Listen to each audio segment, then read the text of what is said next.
ഈ വീഡിയോയിൽ കുറേ നിർണായകമായിട്ടുള്ള വിഷയങ്ങൾ നമ്മൾ നോക്കുന്നുണ്ട്. അതിൽ വ്ളാഡിമിർ പുടിനും ട്രംപും തമ്മിൽ ഒരു രഹസ്യ ഡീൽ, റെയർ എർത്ത് എലമെന്റ്സുമായിട്ട് ബന്ധപ്പെട്ട് പുടിൻ ചില എഗ്രിമെന്റ്സിലൊക്കെ ഒപ്പിടാൻ സമ്മതിച്ചെന്നും അതുപോലെ തന്നെ ഇറാന്റെ അടുത്ത് സീറോ പോളിസി ന്യൂക്ലിയർ എൻറിച്ച്മെന്റ് എന്നുള്ള നിലയിൽ ഇറാനെ ഞാൻ പറഞ്ഞു നിർത്താം, ന്യൂക്ലിയർ എൻറിച്ച്മെന്റ് ചെയ്യാതിരിക്കാൻ വേണ്ടിയിട്ട് എന്തൊക്കെ ചെയ്യാൻ പറ്റുമോ അതൊക്കെ ഞാൻ ചെയ്യാം എന്നുള്ള രീതിയിൽ രണ്ടുപേരും കൂടി സംസാരിച്ച് ഒരു രഹസ്യ ധാരണയിൽ എത്തിയതായിട്ട് ചില വാർത്തകളൊക്കെ വരുന്നുണ്ട്. അപ്പോൾ അതിനെക്കുറിച്ച് കൺഫേം ആയിട്ടുള്ള ഡീറ്റെയിൽഡ് ഇൻഫർമേഷൻ കിട്ടിയിട്ടില്ല. അത് കിട്ടുന്ന മുറയ്ക്ക് ഞാൻ പറയാം. പക്ഷേ ഇത് പ്രാഥമികമായിട്ട് ഇപ്പോൾ വന്നുകൊണ്ടിരിക്കുന്ന വാർത്തകളാണ്, ഡെവലപ്പിംഗ് സ്റ്റോറീസ് ആണ്. അതിലുപരിയായിട്ട് നമ്മൾ മറ്റുള്ള വാർത്തകളിലേക്ക് പോയി കഴിഞ്ഞാൽ India accelerate domestic rare earth elements, അത് ഇന്ത്യക്കുള്ളിൽ റെയർ എർത്ത് എലമെന്റ്സുമായിട്ട് ബന്ധപ്പെട്ട് മൈനിങ് ചെയ്യാൻ തീരുമാനിച്ചിട്ടുണ്ട്. ഒരുപാട് മൈനിങ് കമ്പനികൾ ഇതിനകത്ത് ഇൻവൈറ്റ് ചെയ്യുന്നുണ്ട്. ഇന്ത്യ പ്രൈവറ്റ് മൈനിങ് കമ്പനികൾ അവർക്ക് സബ്സിഡിയും കൂടി കൊടുക്കാമെന്ന് പറഞ്ഞിട്ടുണ്ട്. 1345 കോടി നീക്കിയിരിപ്പ് വെക്കുന്നുണ്ട് റെയർ എർത്ത് എലമെന്റ്സുമായിട്ട് ബന്ധപ്പെട്ട് വരുന്ന പ്രൈവറ്റ് മൈനിങ് കമ്പനികൾക്ക്. തീർച്ചയായിട്ടും ഗവൺമെന്റുമായിട്ട് ചേർന്ന് തന്നെയാണ് പ്രവർത്തിക്കാൻ പറ്റുക. ഈ പ്രൈവറ്റ് ഫേമുകൾക്ക് അവരുടെ ഓൺ ഇൻഡിപെൻഡന്റ് നിയന്ത്രണത്തിൽ അവർക്ക് അങ്ങനെ പ്രവർത്തിക്കാൻ കഴിയില്ല. ഒരു ഗവൺമെന്റ് ബോഡി ഉണ്ടാവും, ആ ബോഡി ആയിരിക്കും ഇത് നിരീക്ഷിക്കുന്നത്. Indian rare earth elements limited എന്ന് പറഞ്ഞ ആ ഒരു ബോഡി ആയിരിക്കും ഇതിനെ നിയന്ത്രിക്കുന്നത്. അപ്പം റെയർ എർത്ത് എലമെന്റ്സുമായിട്ട് ബന്ധപ്പെട്ടുള്ള ഇനി കമ്പനികൾ തുടങ്ങണം എന്നുണ്ടെങ്കിൽ ഇവിടെയാണ് അപ്രോച്ച് ചെയ്യേണ്ടത്.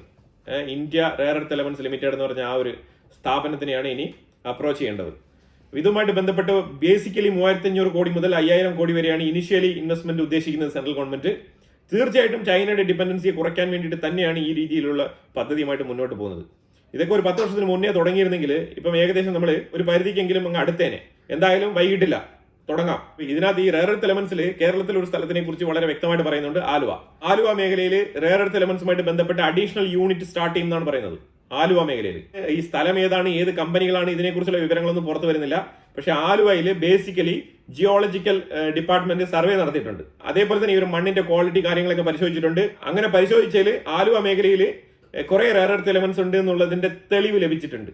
അതിലേതാണ്ട് 20,000 ടൺ, 10,000 ടൺ മുതൽ 20,000 ടണ്ണാണ് ആലുവയിൽ നിന്നും ഉദ്ദേശിക്കുന്നത് ഈ ഒരു റെയർ എർത്ത് എലമെന്റ്സ് മൈൻ ചെയ്യാൻ വേണ്ടിയിട്ട്.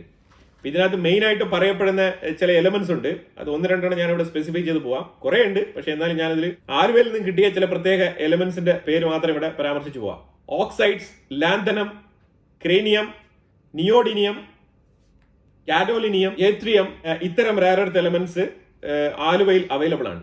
അതും ചെറിയ പ്യൂരിറ്റി ഒന്നുമല്ല, 99% പ്യൂരിറ്റിയോടുകൂടി അവൈലബിൾ ആണെന്നാണ് പറയുന്നത്. അതാണ് ഇത്രയും നാളും ഗവേഷണം നടത്തിയ ഗവേഷകർ ഇതിനെക്കുറിച്ച് സർട്ടിഫൈ ചെയ്തിരിക്കുന്നത്. ഇത്രയും റെയർ എർത്ത് എലമെന്റ്സ് വെച്ചിട്ടാണോ നമ്മൾ ചൈനയുടെ കാലം പിടിച്ചുകൊണ്ട് നടക്കുന്നത്? ഇതിന്റെയൊക്കെ ഒരു ആവശ്യമില്ല.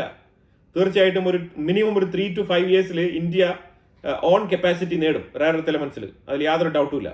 Natural and critical mineral mining, ഇതിനു വേണ്ടിയിട്ട് 16,000 കോടി നീക്കിയിരിപ്പ് വെക്കുന്നുണ്ട്. 16,380 കോടി മുതൽ 18,000 കോടി വരെയാണ് അതിനു വേണ്ടിയിട്ട് ബഡ്ജറ്റ് ഒതുക്കിയിരിക്കുന്നത്. അപ്പൊ റെയർ എർത്ത് എലമെന്റ്സുമായിട്ട് ബന്ധപ്പെട്ട് ഇന്ത്യ വളരെ ശക്തമായിട്ട് മുന്നോട്ട് പോകുന്നുണ്ട്. അപ്പൊ ഇതിൽ വേറെയും കുറെ കാര്യങ്ങൾ പറയുന്ന വെച്ചാൽ ഇന്ത്യ നിലവിൽ ഏതൊക്കെ രാജ്യങ്ങളുമായിട്ടൊക്കെ കിർഗിസ്ഥാൻ, കസഖസ്ഥാൻ, ഉസ്ബെക്കിസ്ഥാൻ ഈ രാജ്യങ്ങളുമായിട്ടൊക്കെ ഈ റെയർ എർത്ത് എലമെന്റ്സുമായിട്ട് എഗ്രിമെന്റ് സൈൻ ചെയ്തിട്ടുണ്ട്. അതുപോലെ തന്നെ ആഫ്രിക്കൻ റീജിയനിലും ഇന്ത്യ റെയർ എർത്ത് എലമെന്റ്സിന് വേണ്ടിയിട്ടുള്ള എഗ്രിമെന്റ് സൈൻ ചെയ്തിട്ടുണ്ട്. അപ്പം നിലവിൽ ഒരു 2 to 3 years കുറച്ച് ഡിഫിക്കൽട്ട് തന്നെയാണ്. പക്ഷെ നമ്മൾ പുറത്തുനിന്ന് തന്നെയാണ് ഇറക്കുമതി ചെയ്യുന്നത്. പക്ഷേ നമ്മൾ ചൈനയ്ക്ക് ബദലായിട്ട് മറ്റുള്ള മാർഗങ്ങൾ നമ്മൾ ഇപ്പം അന്വേഷിക്കുന്നുണ്ട്. അതിൽ ഏറ്റവും ഇമ്പോർട്ടന്റ് ആയിട്ട് ഇന്ത്യക്കുള്ളിൽ ഡൊമസ്റ്റിക് ആയിട്ട് എങ്ങനെ നമുക്ക് കണ്ടെത്താം എന്നുള്ള റിസർച്ചും പഠനങ്ങളും അതിലേക്കുള്ള ഇൻവെസ്റ്റ്മെന്റും India ready to poise the project, അതിനാണ് നമുക്ക് പറയാനുള്ളത്.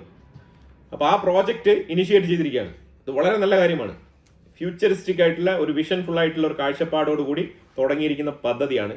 അപ്പോൾ തീർച്ചയായിട്ടും ഇന്ത്യ ഇതിൽ നേട്ടം കൊയ്യുക തന്നെ ചെയ്യും എന്ന് നമുക്ക് ഉറച്ചു വിശ്വസിക്കാം. അതുപോലെ നമ്മൾ നേരെ പാകിസ്ഥാനിലേക്ക് വിട്ടു കഴിഞ്ഞാൽ ഷഹബാസ് ഷെരീഫ് ഓപ്പറേഷൻ സിന്ദൂറിൽ 9 സ്ഥലങ്ങളിൽ തികച്ചും അടിവേടിച്ചു കൂട്ടിയ പാകിസ്ഥാൻ ഇപ്പൊ വന്ന് പറഞ്ഞിരിക്കുന്നത് ഈ ന്യൂക്ലിയർ ആയുധങ്ങൾ ഞങ്ങൾ വെച്ചിരിക്കുന്നത് സമാധാനത്തിന് വേണ്ടിയിട്ടാണെന്നാണ് ഷഹബാസ് ഷെരീഫ് പറഞ്ഞിരിക്കുന്നത്. എന്തൊരു മാറ്റം, നല്ല മാറ്റം. ഓപ്പറേഷൻ സിന്ദൂറിന് അടിവേടിച്ചു കൂട്ടിയിട്ട് വന്ന് പറയുന്ന പറച്ചിലാണിത്. ഓപ്പറേഷൻ സിന്ദൂർ നടന്നുകൊണ്ടിരുന്ന സമയത്ത് ഇതല്ല അവരുടെ ഡയലോഗ്. അവരുടെ ഓരോ മിനിസ്റ്റേഴ്സും വിളിച്ചു പറഞ്ഞത് ഏതോ ന്യൂക്ലിയർ വെപ്പണൊക്കെ അവരുടെ പോക്കറ്റിൽ ഇട്ടുകൊണ്ട് നടക്കുന്ന കണക്കാണ് പാകിസ്ഥാനിലെ ഓരോ മിനിസ്റ്റേഴ്സും പ്രസ്താവനകൾ പുറപ്പെടുവിക്കുന്നത്. ഞങ്ങൾ ആണവായുധം ഉപയോഗിക്കും, 2 ആണവ ശക്തികളാണ്. ബേസിക് ആയിട്ടുള്ള അണ്ടർസ്റ്റാൻഡിംഗ് ഇല്ലാണ്ട് ഈ ന്യൂക്ലിയർ വെപ്പൺ എന്ന് പറഞ്ഞു കഴിഞ്ഞാൽ അത് എവിടെയും ഉപയോഗിക്കാൻ വേണ്ടിയിട്ട് വെച്ചേക്കുന്നതല്ല. അത് ആദ്യം മനസ്സിലാക്കിക്കോണം. ഈ ന്യൂക്ലിയർ വെപ്പൺ എവിടെയും ഉപയോഗിക്കാൻ വേണ്ടി വെച്ചിരിക്കുന്നതല്ല. പിന്നെ ചില റാഡിക്കൽ ആയിട്ടുള്ള ആൾക്കാരുടെ കയ്യിൽ ഇത് ഉണ്ടാവാൻ പാടില്ല എന്നുള്ളത് അതിന്റെ പോളിസിയുടെയും കൂടി ഭാഗമാണ്. കാരണം അത് അത് ശരിക്കും ഈ ലോകത്തിന്റെ നാശത്തിന് വഴിവെക്കും. കാരണം അവർ എവിടെയെങ്കിലും കൊണ്ട് ഇട്ട് കഴിഞ്ഞാൽ പിന്നെ പരിപാടി തീർന്നു. അതാണ് മറ്റുള്ളവരൊക്കെ അവരുടെ നോർമൽ ബ്രെയിനിലാണ് ഈ ന്യൂക്ലിയർ ആയുധത്തെ നോക്കിക്കാണുന്നത്. പക്ഷേ റാഡിക്കൽ തിങ്കിങ് ഉള്ള ആൾക്കാർ അവര് വേറൊരു കണ്ണട വെച്ചുകൊണ്ടാണ് അതിനെ നോക്കിക്കാണുന്നത്. അതാണ് മനസ്സിലാക്കേണ്ടത്. കാരണം ഈ തീവ്രവാദ ആക്രമണം എന്തുകൊണ്ടാണ് നടക്കുന്നത്? സ്കൂൾ കുട്ടികളെ എങ്ങനെയാണ് കൊല്ലാൻ മനസ്സ് വരുന്നത്? അതൊക്കെ തീവ്രവാദികൾക്കേ സാധിക്കൂ. അപ്പൊ സ്കൂൾ കുട്ടികളോട് തന്നെ, കൊച്ചു കുട്ടികളോട് തന്നെ തീവ്രവാദികൾക്ക് ഇതാണ് അവരുടെ മാനസികാവസ്ഥയെങ്കിൽ പിന്നെ മറ്റുള്ളവരോട് എന്തായിരിക്കും മാനസികാവസ്ഥ? അതുകൊണ്ടാണ് തീവ്രവാദം അഥവാ റാഡിക്കലിസം കൊണ്ട് നടക്കുന്ന രാജ്യങ്ങൾക്കുള്ളിൽ ഈ ന്യൂക്ലിയർ ആയുധം പാടില്ല എന്ന് പറയുന്നത്. ഇപ്പൊ ഷഹബാസ് ഷെരീഫ് ഇത് വിളിച്ചു പറഞ്ഞത് എന്തുകൊണ്ടാണെന്ന് പറഞ്ഞാൽ ഇസ്രായേലിന്റെ നോട്ടം അങ്ങോട്ട് വരാൻ പാടില്ല. അതാണ് മെയിൻ ആയിട്ടുള്ള ഉദ്ദേശം. ഇസ്രായേലിന്റെ നോട്ടം എന്ന് പറഞ്ഞാൽ ഇറാൻ കഴിഞ്ഞാൽ പിന്നെ നേരെ ഇസ്രായേൽ നോക്കുന്നത് പാകിസ്ഥാനെയാണ്. അതുകൊണ്ടൊക്കെ കൂടിയായിരിക്കാം ഷഹബാസ് ഷെരീഫ് ഇങ്ങനെ ഒരു മുൻകൂർ ജാമ്യം എന്നുള്ള നിലയിൽ ഈ ഒരു സ്റ്റേറ്റ്മെന്റ് പറഞ്ഞു വെക്കുന്നത്. ആന്റിസിപ്പേറ്ററി ബെയിൽ അതാണ് ഉദ്ദേശിക്കുന്നത്. അതുപോലെ ജോൺ സ്പെൻസർ, ഞാൻ ഈ പുള്ളിയെക്കുറിച്ച് ഇന്നലെ തന്നെ വാർത്തയിൽ പറഞ്ഞിട്ടുണ്ടായിരുന്നു. പുള്ളി ഒരു അഡീഷണൽ സ്റ്റേറ്റ്മെന്റ് കൂടി പറഞ്ഞിട്ടുണ്ട്. പുള്ളിയുടെ സ്റ്റേറ്റ്മെന്റുകളെല്ലാം ഇന്ത്യയെക്കുറിച്ച് വളരെ വ്യക്തമാണ്, കൃത്യമാണ്. അതുകൊണ്ടാണ് ഞാൻ വീണ്ടും ഇത് എടുത്ത് പറയുന്നത്. അതായത് ഇന്ത്യ പ്രിസൈസ് ആയിട്ട് നടത്തിയ ഓരോ അറ്റാക്കും പാകിസ്ഥാന് കൊടുക്കുന്ന ഒരു മെസ്സേജ് ആണെന്ന് കരുതുന്നുവെങ്കിൽ താങ്കൾക്ക് തെറ്റുപറ്റി. അത് ലോകത്തിന് കൊടുക്കുന്ന മെസ്സേജാണ്. ഇന്ത്യ ഇന്റലിജനിയസ് ആയിട്ട് ഉൽപ്പാദിപ്പിക്കുന്ന ഡിഫൻസ് ആയുധങ്ങൾ കൊണ്ട്, അവരുടെ ഡിഫൻസ് മെക്കാനിസം കൊണ്ട് അവരെ പാകിസ്ഥാനെ ചേർത്ത് നിൽക്കുകയും അതുപോലെ തന്നെ പാകിസ്ഥാന്റെ ഉള്ളിൽ 9 സ്ഥലങ്ങളിൽ കൃത്യം അവർ ടാർഗറ്റ് ഫിനിഷ് ചെയ്ത് പ്രിസൈസ് അറ്റാക്ക് നടത്തി പാകിസ്ഥാന് അതിനെ തടയാൻ കഴിഞ്ഞില്ല എന്നുള്ളതും കൂടി ഒരു പരാജയമാണ് പാകിസ്ഥാന്റെ. പക്ഷെ പാകിസ്ഥാന്റെ അല്ല, അത് ചൈനയുടെയാണ്.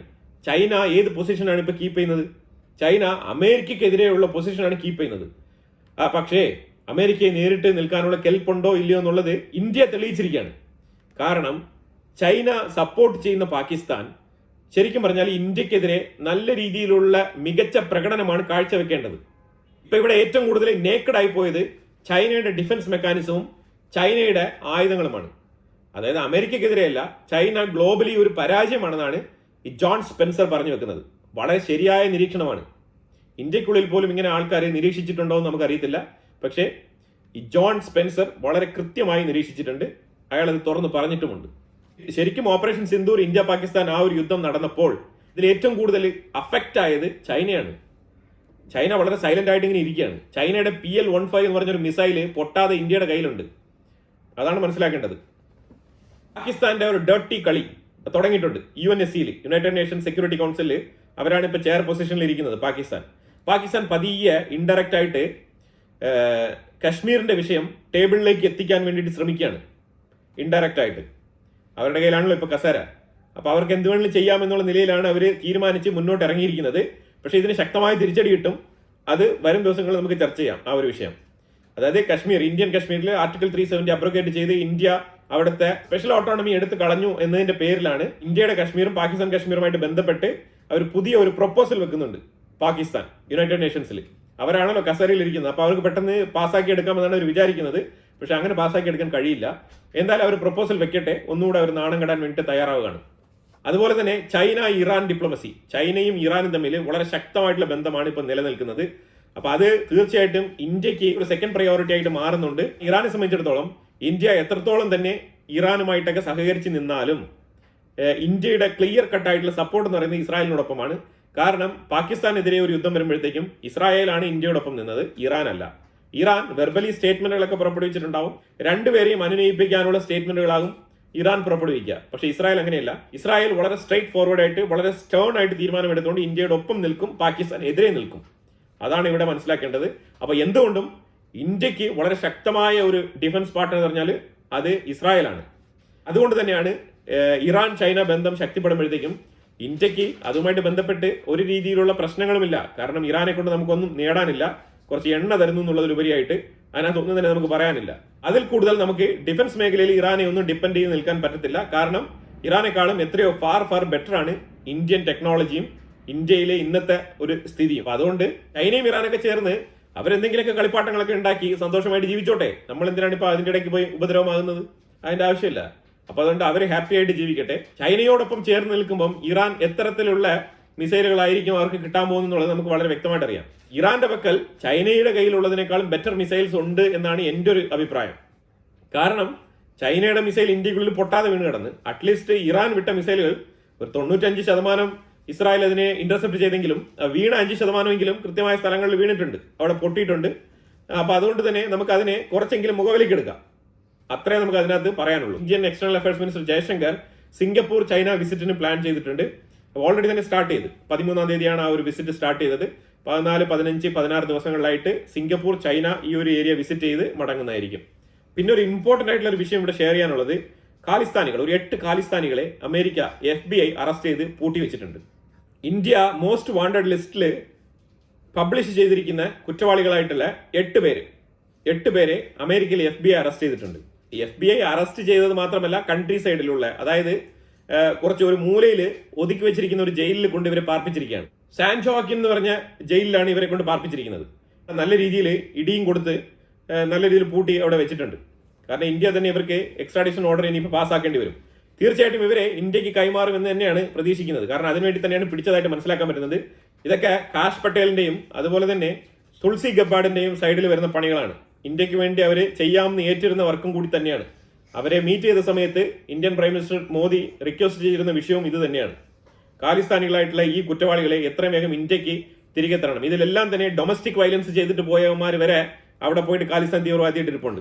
ഇതിനകത്ത് ഇപ്പോൾ ലിസ്റ്റ് ഔട്ട് ചെയ്ത് കഴിഞ്ഞാൽ ഒരു ദിൽപ്രീത് സിംഗ്, പിന്നെ ഒരു അമിത് പാൽ സിംഗ്, അർഷ്പ്രീത് സിംഗ്, അതുപോലെ തന്നെ മൻപ്രീത് സിംഗ്, രണ്ടാ ഹവാൽ എന്ന് പറഞ്ഞൊരു ഖാലിസ്ഥാനി, പിന്നെ ഒരു സർബ്ജിത് സിംഗ്, ഗുർതാജ് സിംഗ്. ഈ ഗുർതാജ് സിംഗിന് വേറൊരു പേരും കൂടെ ഉണ്ട്, വിശാൽ എന്നാണ്. അപ്പൊ ഇത്രയും പേരെയാണ് FBI അറസ്റ്റ് ചെയ്ത് ജയിലിൽ അടച്ചിരിക്കുന്നത്. അതായത് ഇവരെ എന്ത് പേരിലാണ്, എന്ത് കുറ്റകൃത്യത്തിന്റെ പേരിലാണ് അറസ്റ്റ് ചെയ്തത് എന്നുമായിട്ട് ബന്ധപ്പെട്ട് അമേരിക്കൻ കോടതിയെ ബോധ്യപ്പെടുത്തേണ്ടതുണ്ട്. ഇന്ത്യയിൽ നിന്നും വന്നിരിക്കുന്ന കുറ്റകൃത്യങ്ങളുടെ കുറ്റപത്രങ്ങളൊക്കെ അമേരിക്കൻ കോർട്ടിലേക്ക് പ്രൊഡ്യൂസ് ചെയ്യും. അവിടെ പ്രൊഡ്യൂസ് ചെയ്ത് അവിടെ കൺവിൻസ് ആയാൽ മാത്രമാണ് നമുക്ക് എക്സ്ട്രാഡിഷൻ പാസ്സാക്കാൻ പറ്റുക. പിന്നെ FBI-യും CIA-യും നല്ല രീതിയിൽ സഹകരിച്ചു കഴിഞ്ഞാൽ തീർച്ചയായിട്ടും നമുക്ക് പുല്ലുപോലെ എക്സ്ട്രാഡിറ്റ് ചെയ്ത് കൊണ്ടുവരാൻ പറ്റുന്നതാണ്. വളരെ ഇമ്പോർട്ടന്റ് ആയിട്ടുള്ള കീ ഡെവലപ്മെന്റ്സ് ആണ് നമ്മൾ ഈ വീഡിയോയിൽ പങ്കുവച്ചത്. ഇതിനെക്കുറിച്ചുള്ള അഭിപ്രായങ്ങൾ കമന്റ് ബോക്സിൽ രേഖപ്പെടുത്തുക. കൂടുതൽ വാർത്തകളുമായിട്ട് അടുത്ത വീഡിയോയിൽ വരാം. Thank you so much.